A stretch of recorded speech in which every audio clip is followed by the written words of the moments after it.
for educational and research purposes. The incident examples presented are used to illustrate the importance of aviation criminology and the future of aviation safety. This content is not intended to defame any individual, organization, or company in any manner.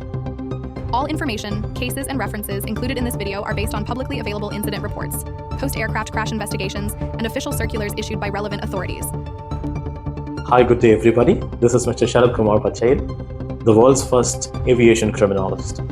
Today, we are going to talk and discuss about one of the most important incidents shook the world, the Germanwings 9252 incident.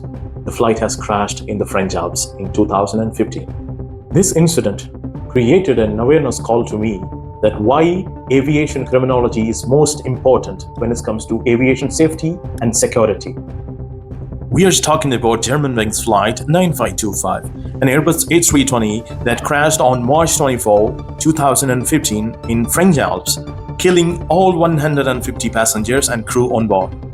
On that tragic day, the flight was routen, departing Barcelona heading to Düsseldorf. At cruising altitude, the captain briefly left the cockpit, and in those few minutes, the co-pilot Andreas Lubitz locked the reinforced cockpit door from inside. What followed was chilling. He programmed the aircraft into a steady descent towards the mountains, despite frantic calls from air traffic control and desperate attempts by the captain to re-enter the cockpit. The door would not open. Minutes later, the Airbus struck in the French Alps. There were no survivors. The investigators later confirmed Lubitz deliberately caused the crash. He had a hidden history of severe mental illness and psychotropic medication use, and he counseled this from both Lufthansa and German authorities, fearing he would lose his license. The reinforced cockpit door, a post-9/11 security measure, tragically became an unbreakable barrier between life and death that day. Why I am mainly talking about this topic? Because I was also working for this company as an in charge of ground handling in a station in Middle East. I got a lot of information from the authorities of Eurowings that time, which is not published anywhere. I found that they are always looking in the technical and medical part of this incident, but they have no idea, or they have not even taken an effort to check on the third dimensional part, which is called the criminological part of this incident. Because why? The investigators, always depending on the technological and medical reports, they missed one of the most important part, which is the criminological dimension of this incident. We cannot blindly blame the investigators that time, because there is no aviation criminology department existing anywhere in the world that time. There was no aviation criminology guidelines in ICAO annexes or in IATA or by personally in an airline as well.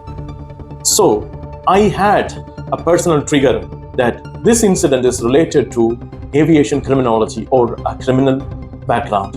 Why investigators are not looking into that one? Then later I found that, as I said earlier, there is no aviation criminology guidelines or there is no such departments existed. It is a huge gap or a loophole to be filled up immediately.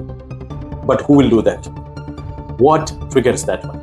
Then I have taken an effort for the research of about 10 years in aviation criminology. That we'll talk later. Why did a trusted pilot turn to struggles into a mass murderer?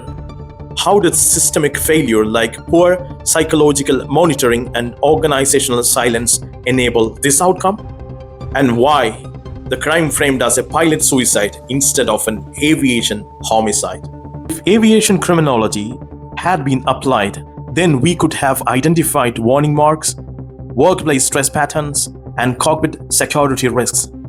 Lubitz's medical history was shocking. Records show he visited around 40 different doctors and hospitals, many of whom declared him unfit to fly due to mental illness. But because of weak reporting systems and loopholes, he continued flying passengers. This was not only a mental health case, it was a criminal act within aviation. Lubitz exploited gaps in medical reporting, corporate oversight, and cockpit design. That is why I say this was not just a suicide, it was a calculated aviation crime with 149 innocent victims. In the aftermath, regulators introduced two-person cockpit rule and stricter mental health checks for pilots. But these were reactive steps. What aviation truly needs is a proactive background checks, not only on qualificators, but also on mental health, behavioral history, and lifestyle red flags of pilot before every flight.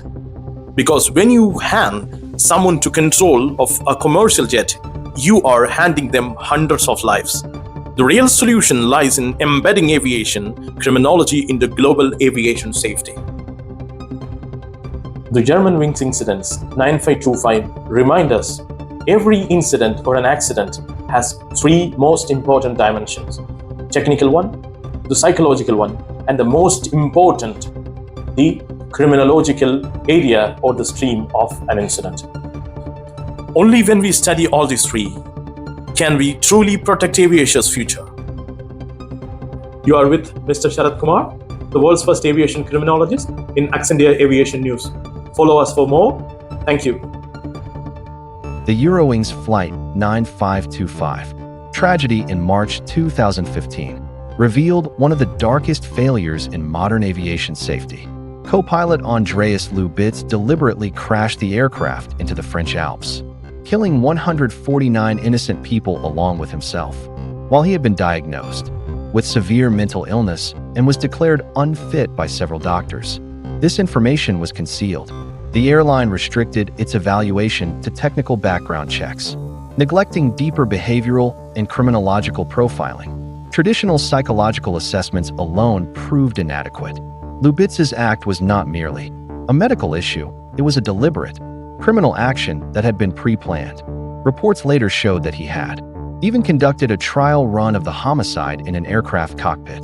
The lack of a specialized discipline to identify such high-risk behavior meant the system failed to protect human life. This is where aviation criminology becomes essential.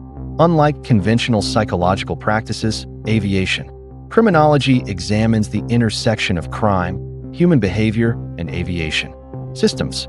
It focuses on identifying hidden motives, criminal intent, and high-risk behavioral patterns that may escape medical or technical scrutiny.